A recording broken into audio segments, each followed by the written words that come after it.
Good evening. मैं Naveen Kumar Singh, director platform education centre private limited Patna.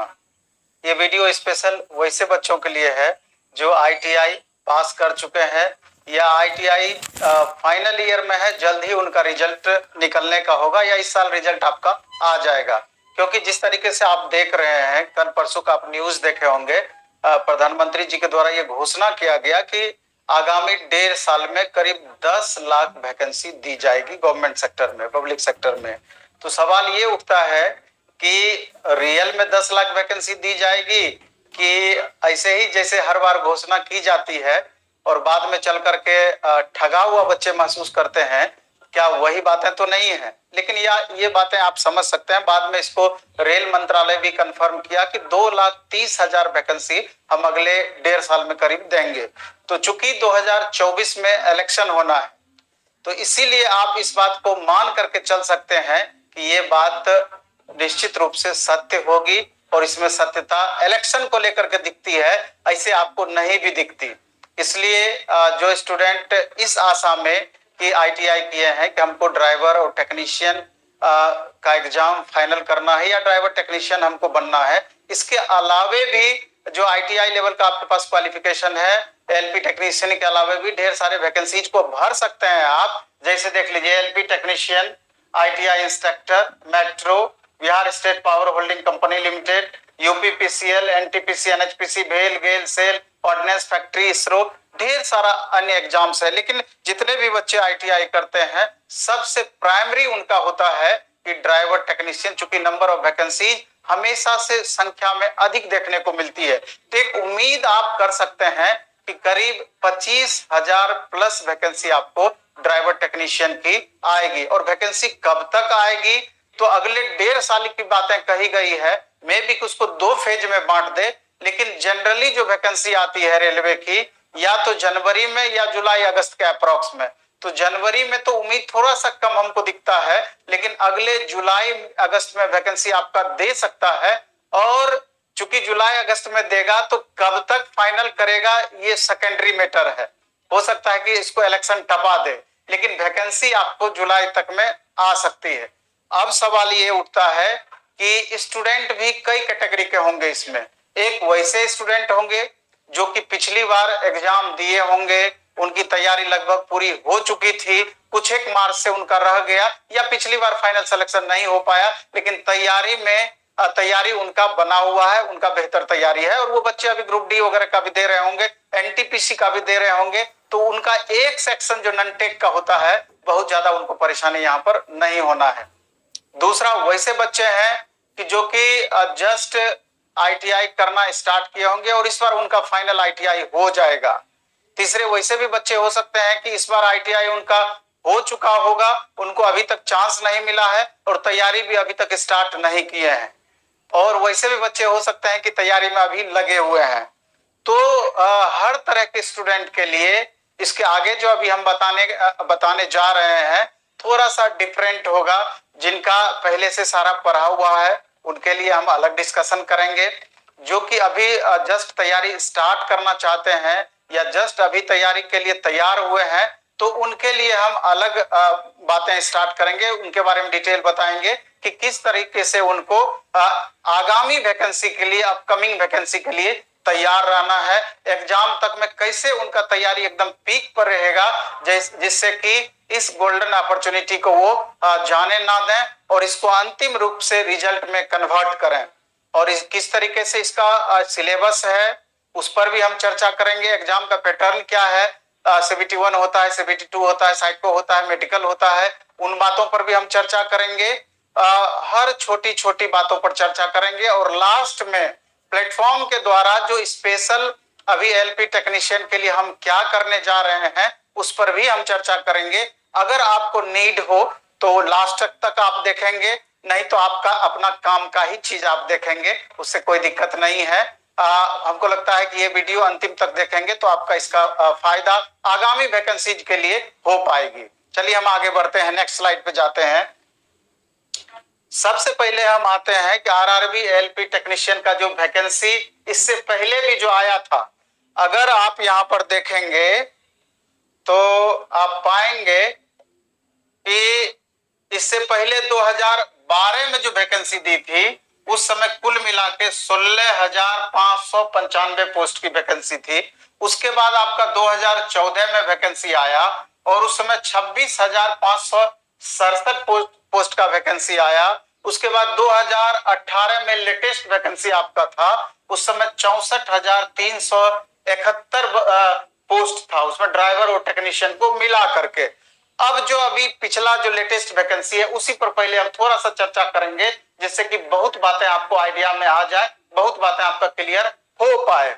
उसमें जब 2018 की बात हम करते हैं तो उस समय टोटल नंबर ऑफ एप्लीकेंट्स, यानी कि जो बच्चे टोटल नंबर ऑफ बच्चे फॉर्म भरे थे, कुल मिलाकर के 47 लाख बच्चे फॉर्म भरे थे इसमें। अब इससे पहले थोड़ा सा हम कुछ बातें बता देना चाहते हैं कि कौन से कैंडिडेट इसमें फॉर्म भर सकते हैं, इस बात को जानना जरूरी है।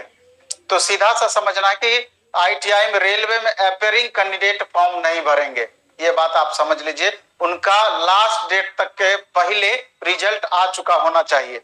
अब फॉर्म कौन भरेंगे? सबसे पहले तो आईटीआई जो बच्चे किए हैं उसमें इलेक्ट्रीशियन से किए हैं, फिटर से किए हैं, इलेक्ट्रॉनिक्स है, वायरमैन है, इसके अलावा एमआरएसी ट्रेड है और कई तरीके का ट्रेड आपका हो सकता है 2 साल वाला। और 1 साल वाला में डीजल मैकेनिक भरेगा, ट्रैक्टर मैकेनिक भरेगा। ये सारे बच्चे एएलपी के लिए भरेंगे और टेक्नीशियन के लिए भी भरेंगे। लेकिन कुछ पोस्ट 1 साल वाले में जैसे वेल्डर है और कई सारे ट्रेड हैं जो कि सिर्फ टेक्नीशियन के लिए भर पाएंगे, ड्राइवर के लिए नहीं भर पाएंगे। इसके अलावा जो डिप्लोमा पास बच्चे हैं, डिप्लोमा पास में आप देखेंगे तो जो इलेक्ट्रिकल एंड इलेक्ट्रॉनिक्स से रिलेटेड जो बच्चे हैं, जो इलेक्ट्रिकल किए हैं, इलेक्ट्रॉनिक्स से डिप्लोमा पास हैं, वो फॉर्म भरेंगे। मैकेनिकल वाले बच्चे भी फॉर्म भरेंगे, ऑटोमोबाइल वाले बच्चे भी भरेंगे। सिविल वाले स्टूडेंट फॉर्म नहीं भर पाएंगे ड्राइवर का। इसके अलावा जो फॉर्म भरेंगे ड्राइवर का, वो जो बीटेक किए हुए हैं वो भरेंगे, जिनका बीटेक किया हुआ है इलेक्ट्रिकल इलेक्ट्रॉनिक्स से।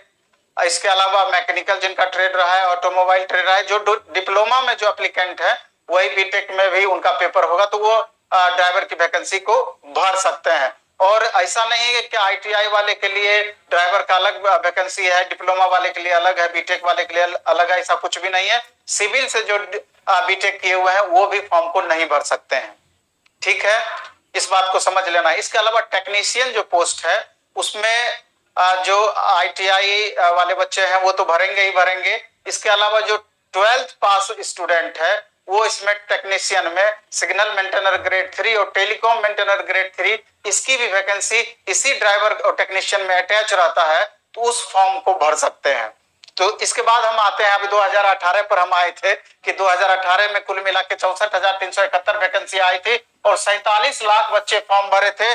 और एग्जाम में जो अपीयर हुए थे 32 लाख स्टूडेंट एग्जाम में अपीयर हुए थे। और सीबीटी 2 में का जो रिजल्ट, पहला चरण का जो रिजल्ट आया था 5,88,605 बच्चे को सीबीटी 2 देने का मौका मिला था। और लास्ट में जो साइको पास किए थे, साइको में बच्चे जो पास करते हैं ना एएलपी के लिए, उसका रेशियो बहुत कम है। आप देखेंगे कि मात्र 32.9 यानी करीब 33% बच्चे ही फाइनली साइको पास किए थे। मेरिट तो बाद की बात है, साइको पास करने की बात हम बताए।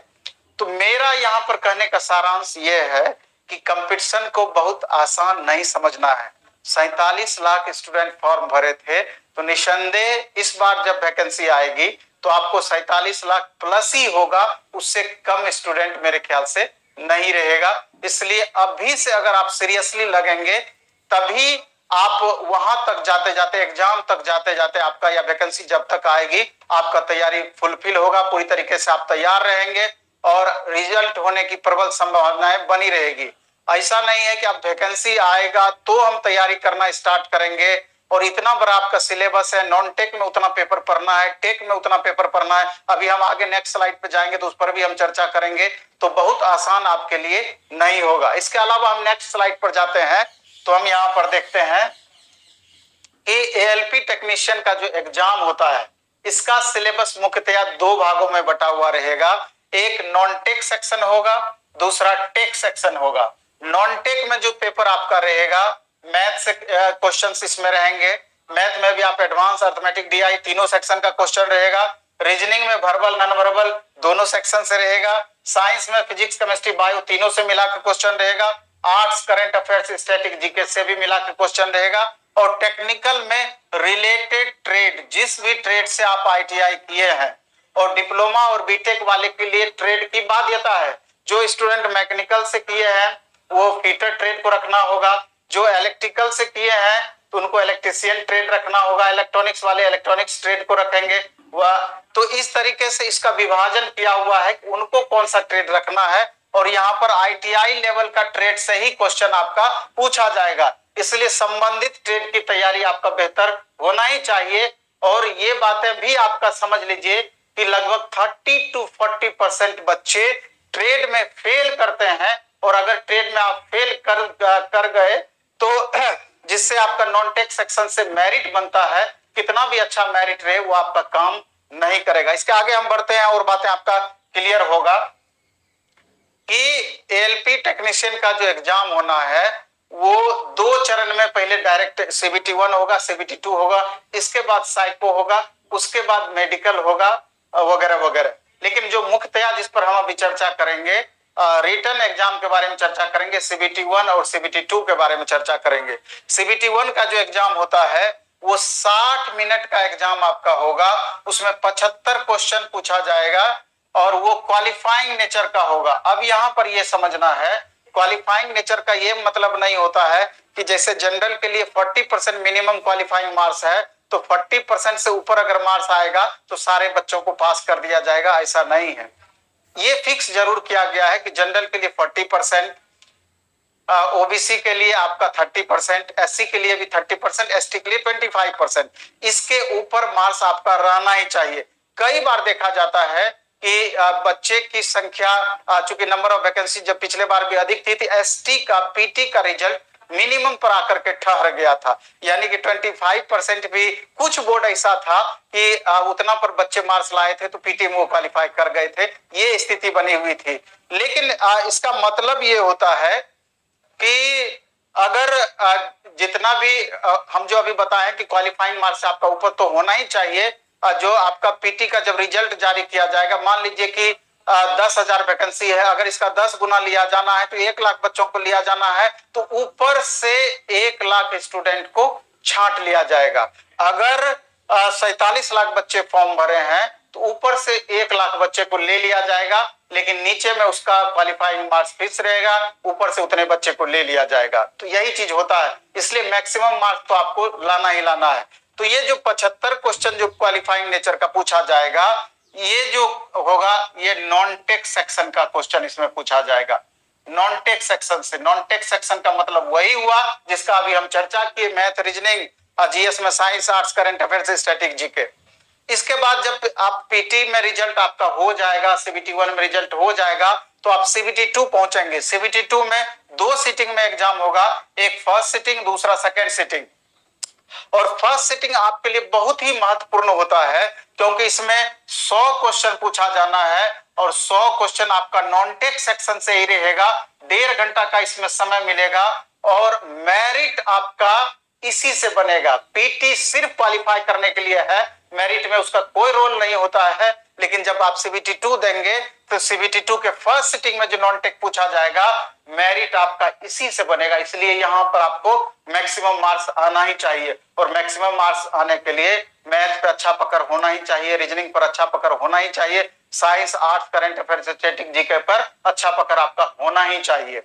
इसके बाद जब सेकेंड सिटिंग पर हम पहुंचेंगे, फर्स्ट सिटिंग देने के बाद, तो सेकेंड सिटिंग में 75 क्वेश्चन फिर आ जाएगा जो कि ट्रेड से रिलेटेड होगा और ये 1 घंटे का होगा। ट्रेड से रिलेटेड करने का ये मतलब हुआ कि आप जिस भी ट्रेड से आईटीआई, डिप्लोमा या बीटेक किए हुए हैं, संबंधित ट्रेड जो भी रखे हुए हैं, तो उसी से रिलेटेड 75 क्वेश्चन पूछा जाएगा और इसमें क्वालिफाई करना आपका जरूरी है। क्वालिफाई यहां पर आप करेंगे तभी जाकर के आपका फर्स्ट सिटिंग का यानी नॉन टेक का कॉपी जांच होगा। अगर यहीं पर आप फेल कर जाते हैं तो आपका फर्स्ट सिटिंग का कॉपी ही जांच नहीं होगा, यहीं से मामला समाप्त हो जाएगा। यानी कि कहने का यह मतलब है कि इसका हर लेवल अपने आप में इंपॉर्टेंस है।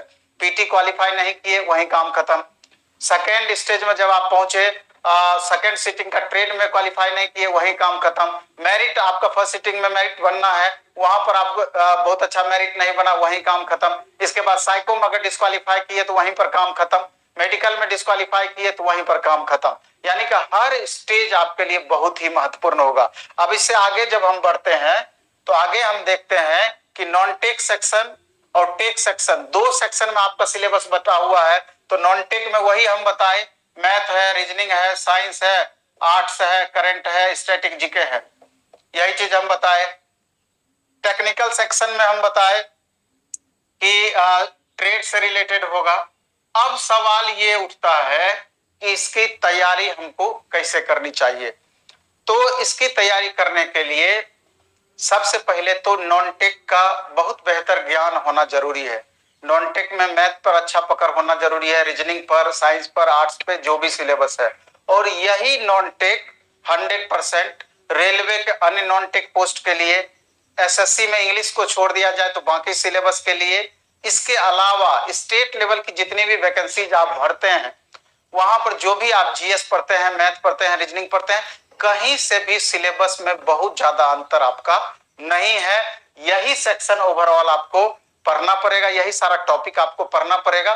तो ये नॉन टेक का जो क्लास प्लेटफॉर्म में होता है, ये 8 से 10 महीने का बेसिक कोर्स होता है। और एक बार इस नॉन टेक को पढ़ लेते हैं तो ड्राइवर टेक्नीशियन तो होगा ही होगा। इसके अलावा आप मेट्रो देंगे, डीआरडीओ देंगे, यूपीपीसीएल देंगे, बिहार स्टेट इलेक्ट्रिसिटी बोर्ड देंगे, एनटीपीसी, एनएचपीसी, भेल गेल सेल देंगे। ये नॉन टेक आपका हर जगह काम करेगा। तो इस नॉन टेक का हमारा बैच भी अपकमिंग है, बताएंगे इसके आगे। इसके बाद ट्रेड पर जब हम आते हैं तो ट्रेड का जो होता है, तो ट्रेड में ट्रेड बाय ट्रेड इसका अलग अलग बैच चलता है। और ये बैच जनरली 6 महीने का होता है। इलेक्ट्रिशियन 6 महीने का होगा, फीटर 6 महीने का होगा, डीजल मैकेनिक 6 महीने का होगा, वायरमैन 6 महीने का होगा, इलेक्ट्रीशियन 6 महीने का होगा। सब बैच अलग अलग आपका होता है। और जिस तरीके से क्वेश्चन पूछा जाता है, एकदम बेसिक से उस लेवल से ऑनलाइन मोड, ऑफलाइन मोड, दोनों मोड में पढ़ाया जाता है। ये तो हो गया कि जो बच्चे इनिशिएट करना चाहते हैं, तैयारी स्टार्ट करना चाहते हैं, बिल्कुल उसके लिए, और जो आगामी वैकेंसी में एक सीट सुनिश्चित करना चाहते हैं उसके लिए। अब है कि जो स्टूडेंट पहले से पढ़ चुके हैं सारा कुछ, अब उनको क्या करना चाहिए। तो उनके लिए अभी एक हम इलेक्ट्रीशियन से जस्ट स्टार्ट किए हैं chapter wise test. Chapter wise test से क्या फायदा होगा कि अब तक आप जो पढ़े हुए हैं, इसके माध्यम से ये